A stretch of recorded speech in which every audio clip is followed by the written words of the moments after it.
నైజీరియాలో మారణహోమం సృష్టించబడింది. నైజీరియాలో కొంతమంది దుండగులు రైతులపైన విచక్షణరహితంగా కాల్పులు జరిపి అర్ధరాత్రి నుంచి తెల్లవారుజాము వరకు కూడా కాల్పులు జరిపి వందలాది మంది మరణాలకు కారణమయ్యారు.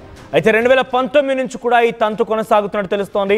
ఎస్, మీరు చూస్తున్నారు సెంట్రల్ బెన్యూ ప్రాంతం. అది ఆ ప్రాంతంలోని ఎలవెట అనేటువంటి ప్రాంతం పైన గ్రామం పైన దాడి జరిగింది.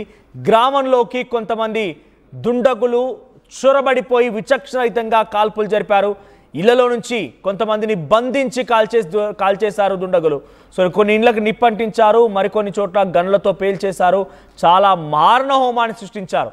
అయితే దుండగుల దుశ్చర్య వల్ల ఇప్పటివరకు అధికారికంగా అక్కడి ప్రభుత్వాలు ప్రకటించిన ప్రకారంగా 100 మందికి పైగా మరణించారు. అయితే మహిళలు దాంట్లో ఉన్నారు, చిన్నారులు ఉన్నారు, కొంతమంది ముసలి వాళ్ళు కూడా ఉన్నారు. సో ఎవరిపైన కనికరం చూపించకుండా ఈ ముష్కరులు చాలా దారుణంగా దాడికి పాల్పడ్డారు. అయితే రైతులు పశు కాపర్ల మధ్య చెలరేగినటువంటి భూ వివాదమే ఇంతటి పరిస్థితి దారుణం తీసింది. అందుకే ఈ రకంగా మారణహోమం సృష్టించబడిందనేది అనుమానంగా వ్యక్తం చేస్తున్నారు.